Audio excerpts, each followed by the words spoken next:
The Hamilton International Airport glittered under the early morning sun, its massive glass structure gleaming like a spaceship ready for launch.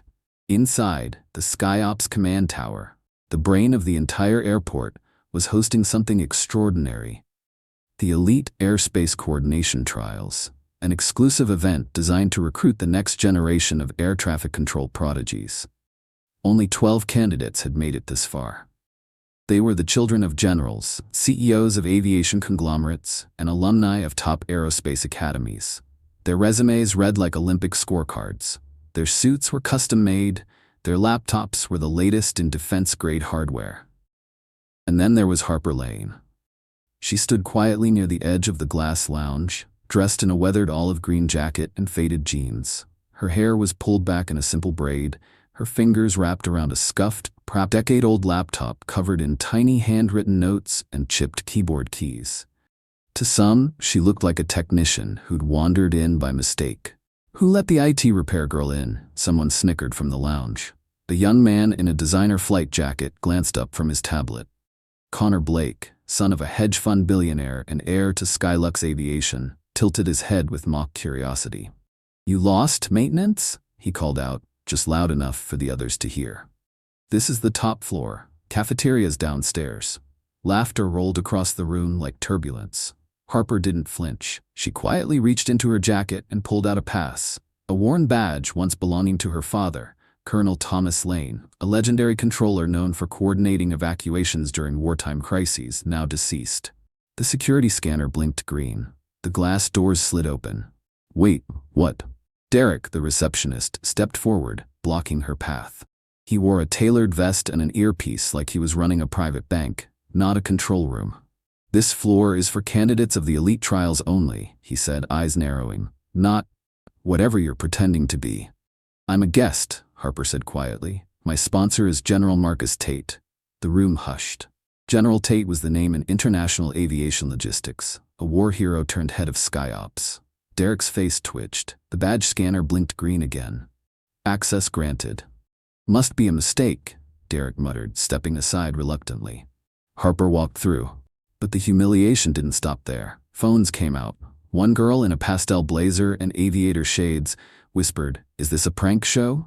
Another zoomed in on Harper's boots and captioned her live stream, "Sky trash, she looks like she walked here." In the control lounge, candidates lounged on ergonomic chairs. Behind them, massive screens displayed real-time radar footage, simulated emergencies, and incoming flight patterns. Each of the 12 stations was equipped with high-end control software, except the one Harper was assigned. Hers hadn't even been booted up yet. A high-pitched voice cut through the chatter. "Excuse me, this is a training space, not a community tech drop-in center," said Vanessa Cole, an aerospace student and influencer with a modeling contract and 500,000 followers. She gestured at Harper's laptop like it was contagious. "That thing belongs in a museum." Her friends giggled. Someone tossed a crumpled boarding pass at Harper's feet. Harper didn't respond. She placed her old laptop on the console, opened it with care, and quietly began running diagnostics. Ethan Caldwell, son of the CEO of North Point Airlines, leaned back in his chair, his custom-built AI-enabled flight control dashboard glowing beneath his hands. His tactical gear looked straight out of a sci-fi movie. He was the star candidate, charming, brilliant, confident, and terrifyingly competitive. He noticed Harper and smirked. "Tell you what," he said loudly, drawing everyone's attention. "If you beat my score today, I'll resign on the spot." Snickers. "But if I win," Ethan grinned. "You leave? There?" Harper didn't blink. She nodded once. That was enough. The live stream comments rolled in. "She's toast. Sky Dumpster Challenge accepted. Does her laptop run Windows 98? Harper took her seat at console 10. The trial was about to begin. 10 simulations, 10 emergencies, 10 lives in the balance scenarios where precision, timing, and instincts would separate legends from imposters. A bell rang. The first scenario loaded, and Harper Lane placed her fingers on the keyboard like a pianist about to rewrite the score of the skies. The simulation began with the soft chime of an alert. A deep voice echoed through the speakers. Scenario 1. Unresponsive aircraft. Flight 893, transatlantic inbound, radio silent, fuel critical. Cloud ceiling, 300 feet, visibility limited. You have 60 seconds to initiate coordination. 12 candidates straightened in their seats. Eyes narrowed, fingers danced across touchscreens and ergonomic keyboards. Everyone except Harper. She sat still, breathing, listening, watching. Her hands rested gently over her laptop like she was holding a memory. Ethan's fingers moved fast. He was already barking coded instructions into his headset, rerouting traffic, deploying holding patterns, displaying confidence. His screen filled with colored flight paths. The room watched, impressed. Harper, she closed her eyes for a second, and then typed. Not with speed, but with certainty. Her commands weren't flashy. No unnecessary clicks, no hesitation, just direct inputs. Beacon pulses, vertical scan commands, channel overrides. While others filled their screens with activity, Harper's screen remained quiet, minimal, clean. But her strategy was deadly effective. On the big board above the candidates, results began to appear. Connor, time elapsed, 54 sec. Outcome, partial contact, minor deviation, fuel loss critical. Vanessa, time elapsed, 52 sec. Outcome, contact achieved, late descent, marginal clearance. Ethan, time elapsed, 45 sec. Outcome, contact successful, emergency runway secured, score 9.8. Applause broke out for Ethan, and then came the chime from Harper's console. A soft ping, followed by silence. The large screen flashed her results. Harper Lane, time elapsed, 38 sec. Outcome, dual channel override successful. Aircraft stabilized, perfect runway alignment, no delay, no loss. Score 10.0, precision confirmed. The room froze. Silence crept in like fog. Even Ethan stopped. He glanced sideways. His grin twitched like a circuit misfiring. Beginner's luck, Connor muttered. Anyone can get one right. But his voice had lost its bite. The intercom crackled again. Scenario 2 loading. Weather disruption. Runway 3B disabled. Cargo jet forced to divert mid-final. 4 aircraft inbound. 1 medical evac. Prioritize. The room lit up again. Ethan jumped in, issuing instructions like a seasoned commander. Vector Alpha, divert 120. Evac priority clearance. Delay cargo Bravo. Harper didn't rush. She scanned all 4 aircraft, checked wind drift on the radar, analyzed the weight distribution, and initiated a dynamic holding pattern manually without the AI auto-sort most others relied on. Even the simulation coach watching over her shoulder frowned, impressed. Ping. Score 10.0, gasped this time, louder. Scenario 3 loading, dual engine failure. International flight, panic on board, emergency landing required on fogged runway. Again, Ethan, 9.7, Vanessa, 9.5, others, below 9, Harper, another perfect 10. By scenario 5, she had 5 perfect scores. Her name began to glow on the leaderboard, a subtle, gold-tinged shimmer. A notification on the livestream read, Harper Lane, 5 consecutive perfect scores, range record in progress. And that's when the comments began to shift. Wait, who is she? Old laptop girl is a ghost in the machine. Forget AI, she is the intelligence. But the room was divided. The instructors whispered, the elite heirs squirmed, and Ethan, his hands shook, barely, but they shook. Scenario 6 hit like thunder. Terror threat simulation, simultaneous false alarms at 2 terminals, control tower jammed. Drones deployed, maintain air traffic with 0 casualties. Ethan locked in fast, his screen filled with conflict zones, shifting data, alarms beeping like cardiac monitors. Harper blinked once, then typed, not a single mistake. 10.0. Scenario 7, 8, 9, all the same, 9 perfect 10s. At this point, no one spoke, no one moved. Vanessa's lip trembled. Connor had removed his headset. Even the staff began to whisper among themselves, like spectators in a historic match. The intern who had called her sky trash earlier now clutched her tablet to her chest, ashamed. And then the final chime rang. Final scenario, full system failure, hurricane inbound, power grid compromised, 5 aircraft in holding, 1 infant on life support on board. Solve it. 90 seconds. Ethan's hands flew across his screen, desperate. He was sweating now. His AI software glitched. The emergency power map flickered. Harper whispered, manual override, cross-connect. Patch via auxiliary grid.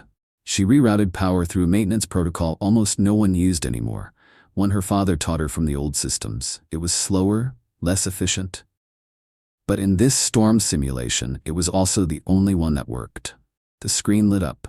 10.0, record achieved. Facility score 100.0. A new banner blinked across the room. New all-time record, Harper Lane, 10/10th, SkyOps Elite Trials.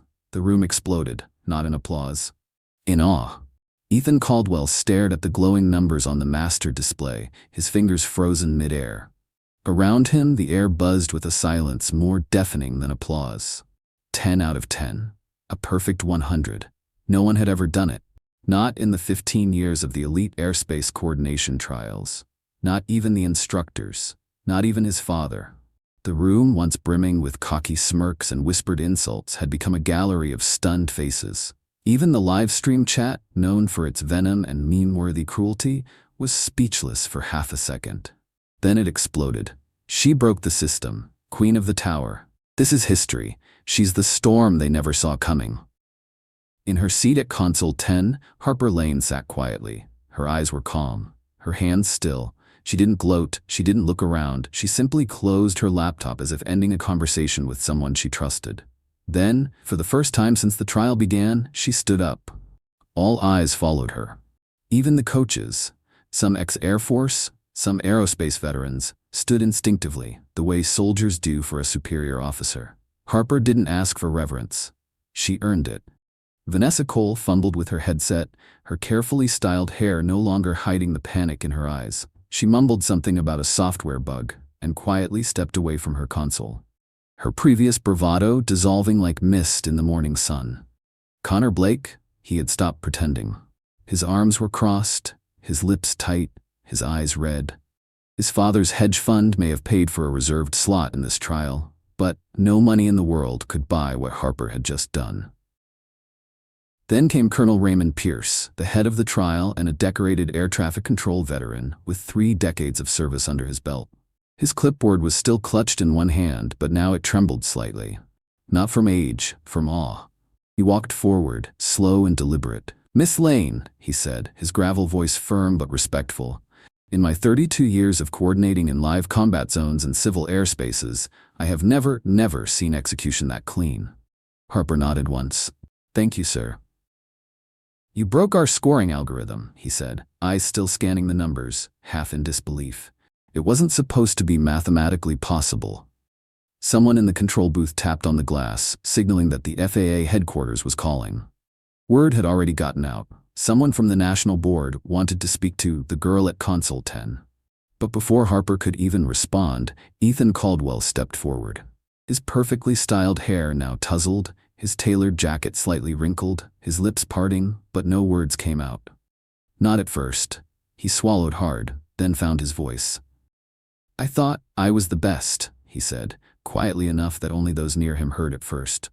"I was taught by the finest instructors, trained on the most advanced systems. Everyone here told me I'd already won before I even sat down." The room stayed silent. Everyone watched him. "But I didn't see you coming," he said, eyes locked on Harper. "Because I was too busy looking above people to see the one who stood above me." Gasps rippled through the candidates. It wasn't just what he said, it was how he said it. Not bitter, not forced, humbled. "I challenged you to leave," Ethan continued. "I mocked your laptop, your jacket, your name." He paused, the shame sitting heavy in his throat. "But now I'd be honored to work under your command." The live stream caught the whole thing. Comments surged like a digital tide. He bowed to the Queen. Character arc complete? This is what leadership looks like. Harper didn't gloat. She simply turned to Ethan and offered her hand. He took it. And that was the moment everything in the room shifted. Not just the leaderboard, not just the balance of power, but the very culture of SkyOps. Colonel Pierce raised a hand. "Effective immediately," he said. "Harper Lane is our new gold standard. Her score, 100.0, is now the bar for elite qualification. Anyone who mocked her presence will face review." Gasps. Derek, the smug receptionist who first blocked her entry, paled visibly. Professor Dalton, the instructor who dismissed her laptop as a relic, dropped his clipboard. Even Vanessa's influencer brand rep, who had been live streaming in her favor, abruptly ended the feed. But Harper? She just looked up at the digital board. At her name. Harper Lane, record holder 100.0. A quiet smile touched her lips, not because they finally saw her, but because she kept the promise she made at her father's grave. As the crowd lingered, murmuring in low awe, Harper slipped away. She didn't need applause. She needed air. Up one quiet stairwell, past a rusted maintenance sign and into a forgotten annex of the tower, Harper stepped into a narrow observation deck barely used since the new control suite was built. There, behind scratched plexiglass, she looked out over the runways below. Planes taxied, lights blinked in rhythmic patterns. The world moved as it always did, indifferent to triumphs, unmoved by scorn. And she let herself breathe. In the silence, the past stirred. Bookmark, 12 years earlier rain pelted the old shack near runway 7 of a now decommissioned military base. Inside, 12-year-old Harper Lane sat cross-legged on a stack of ammo crates, a blanket wrapped tight around her shoulders. In front of her was an analog radar console, humming, blinking, whispering strange electric secrets. Her father, Colonel Thomas Lane, stood beside her in a weathered green jacket, coffee in one hand, his other resting gently on her shoulder. "Don't just look at the screen," he'd say in that low, steady voice. "Listen to it. Listen to how it breathes." Harper blinked up at him, wide-eyed. "Breathes?" he smiled. "Each sweep, each ping is like a pulse. Planes are people. Emergencies have rhythm. If you learn to feel the air moving through this machine, it'll talk to you." She nodded. That night, light lightning struck nearby. The base lost power. But her father didn't flinch. He lit a single kerosene lamp, then placed Harper's hands on the silent console. "It's just you now," he whispered. "Just you and the sky." The memory burned itself into her bones. Present day now. Standing in that quiet annex, Harper placed her hand on the cool railing. Her fingers tingled, not from nerves, but from the echo of those long-ago lessons. The rhythm of the radar, the weight of silence, the faith of a father and a daughter no one saw coming. The old laptop she'd carried wasn't just a relic, it was his. Every scuff, every sticker, every outdated protocol she memorized wasn't nostalgia. It was training. A soft knock interrupted her thoughts. Ethan stood in the doorway. He looked different here, stripped of ego, bathed in the amber light from the tower windows. His expression was uncharacteristically tentative. "I figured you'd be up here," he said. Harper didn't turn fully, but she didn't send him away either. "Everyone's still buzzing downstairs," he added. "They're calling it the tower turnaround. Some are crying. I think Connor tried to delete his livestream." Harper cracked a faint smile. He should have deleted his mouth. Ethan laughed, quiet, surprised. There was a long pause. Not awkward, but reverent. Then he said something that startled even himself. "I never asked, who taught you?" Harper's voice was soft. "My dad, Colonel Thomas Lane." Ethan froze. "The Thomas Lane?" he asked. "The one who coordinated the Berlin blackout? The one who brought in 14 aircraft under manual override during Hurricane Dawson?" Harper nodded slowly. "He died when I was 13, she said. "But before that, he taught me everything. Not in a classroom, not in a tower like this. Just in an old shack with a broken coffee machine and a whole lot of trust." Ethan didn't know what to say. "I carry him with me," Harper added, tapping her temple. "Every click, every decision. He's still here." They stood there, two people from different worlds, yet suddenly not so different. One shaped by wealth, the other by legacy. Both trying to find altitude in a world that judges by takeoff, not turbulence. Ethan finally spoke again, his voice unsteady but honest. "I wish I'd met him." Harper turned toward him, eyes warm but steady. "He would have liked you after today." The sun began to set beyond the runway. Golden light poured in, catching Harper's face, turning her braid into a ribbon of fire. Ethan saw it, the calm, the weight, the clarity. He wasn't in love yet, but he was falling into something real, something earned.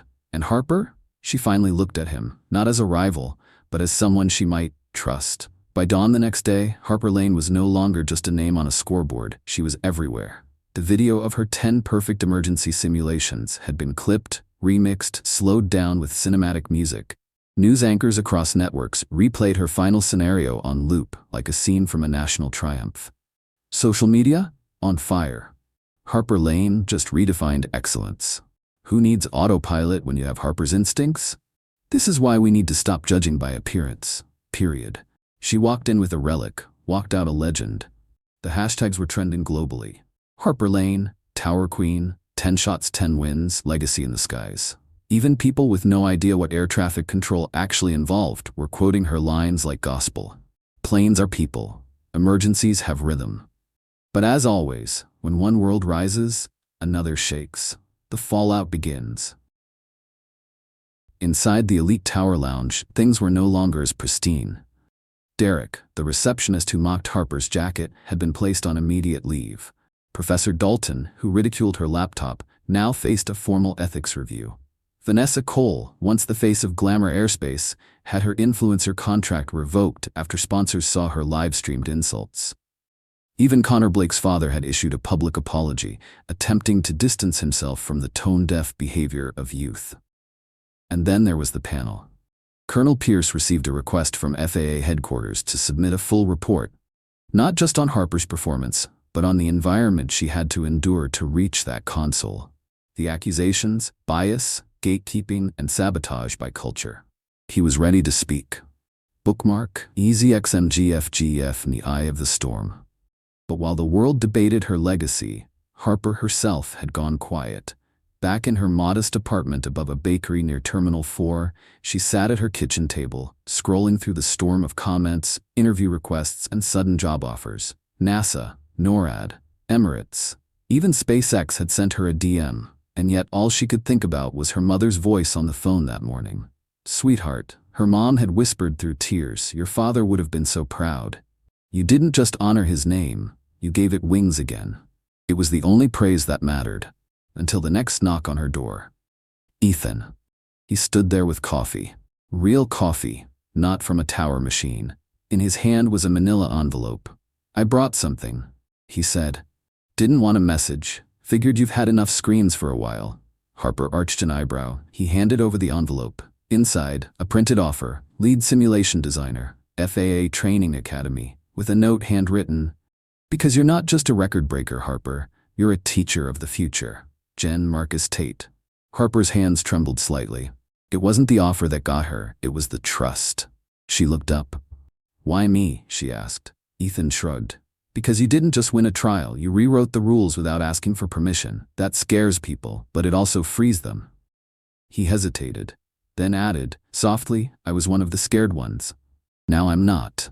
A pause. Then she asked, "What would you do if you were me?" He met her gaze, voice low. "I'd stop hiding in the control tower, and I'd start building a new one. A press conference like no other." Later that week, Harper stood behind a microphone at a packed press room inside Hamilton Airport.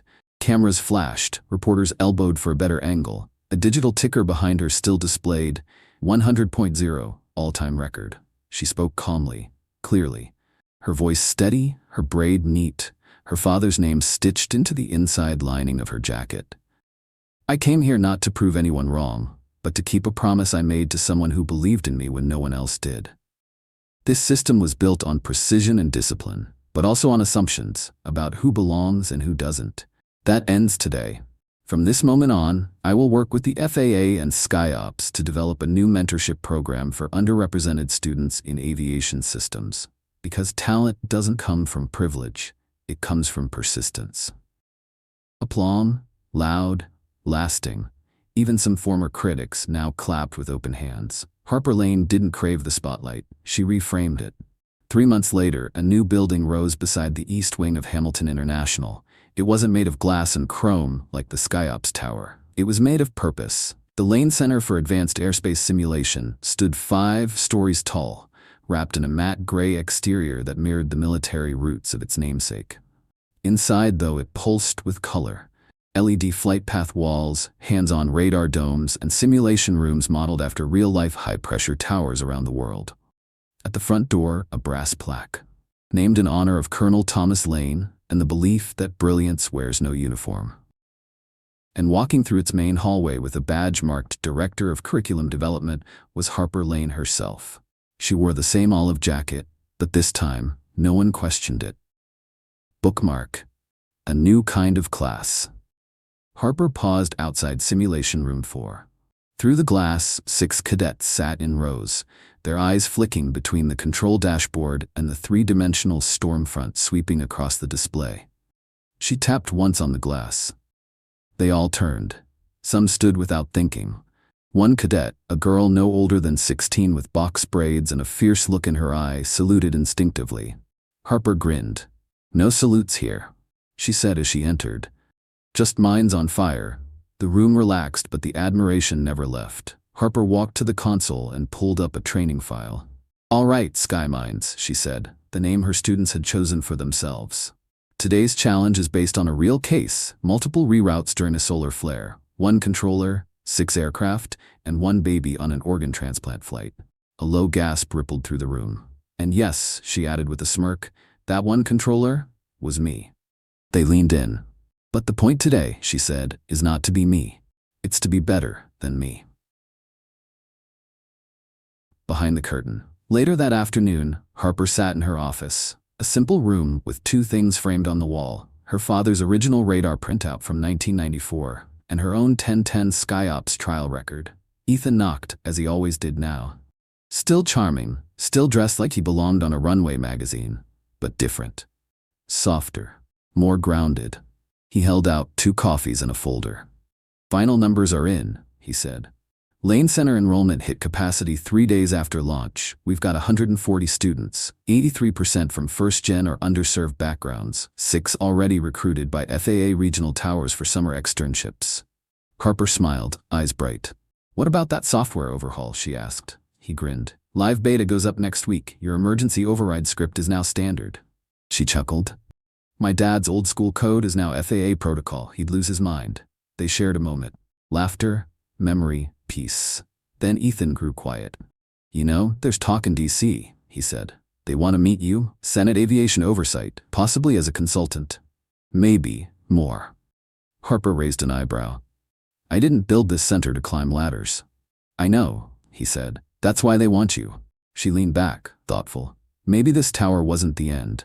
Maybe it was only the beginning." Bookmark YB8, a legacy in motion.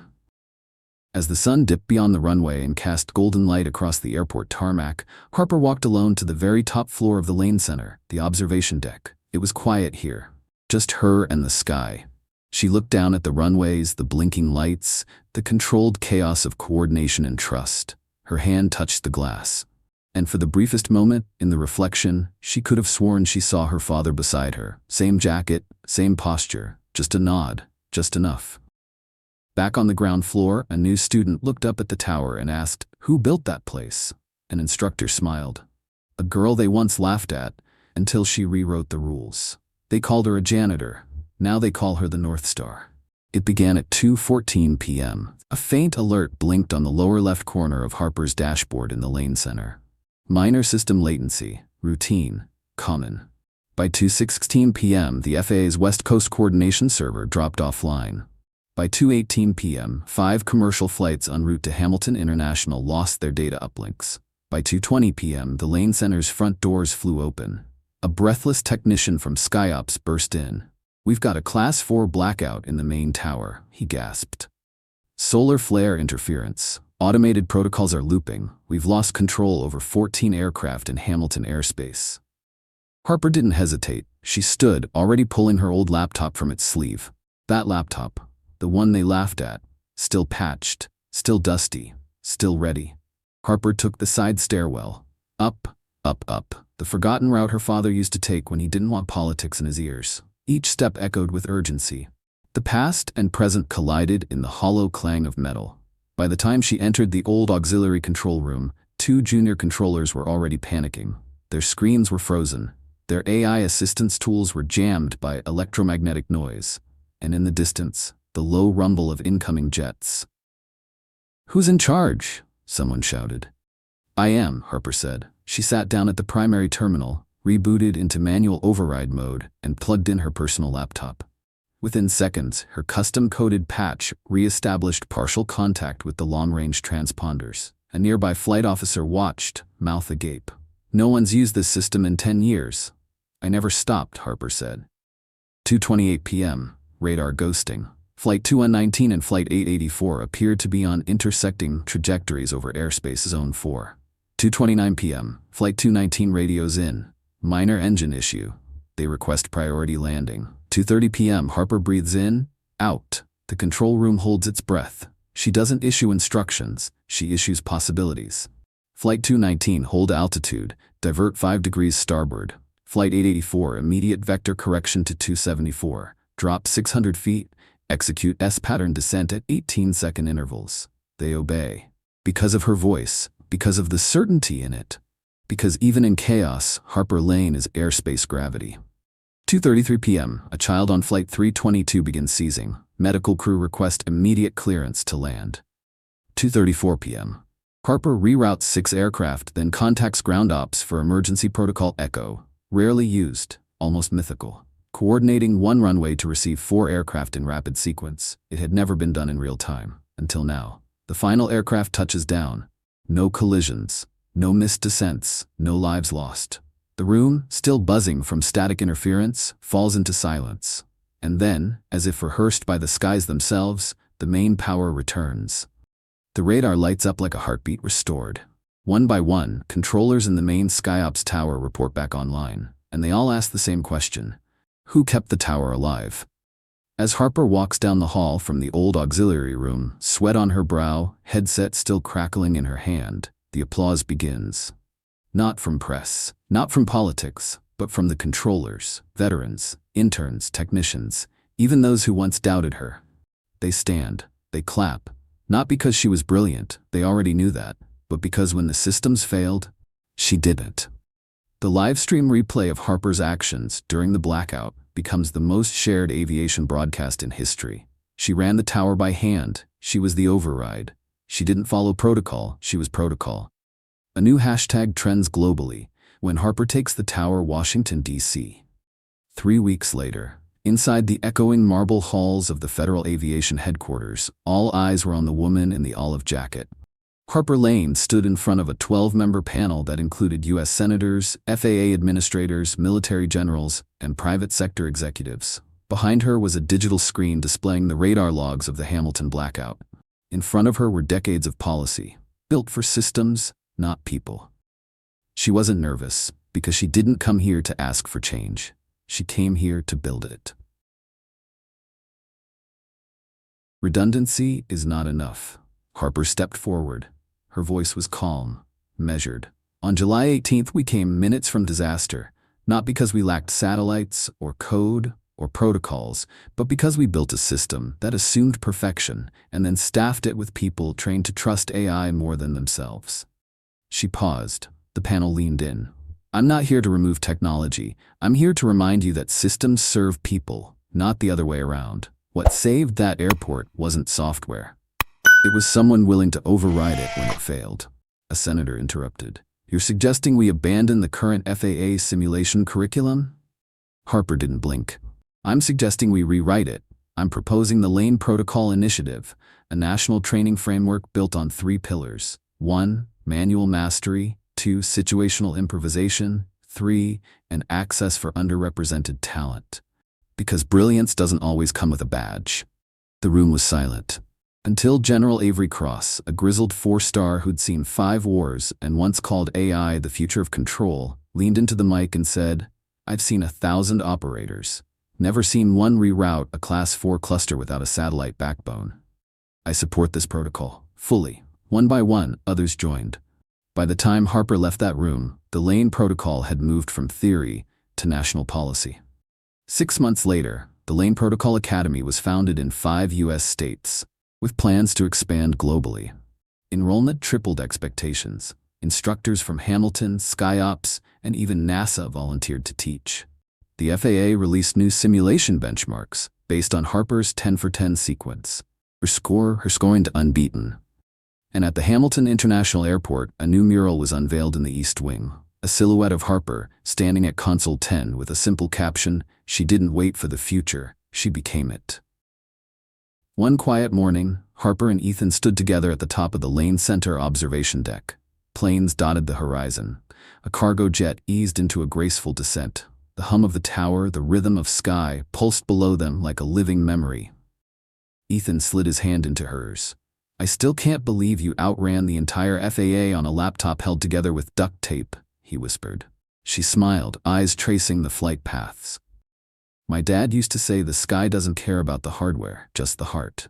She turned to him, and now the sky speaks our language. He kissed her cheek. Quiet, reverent. And the two of them stood there, not as the girl who was mocked or the boy who once judged her, but as 2 builders, 2 believers, 2 names now written in the wind.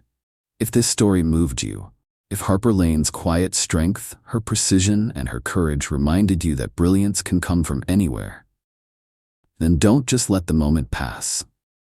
Subscribe to the channel for more stories that defy the expected, challenge the powerful, and celebrate the ones the world tries to overlook.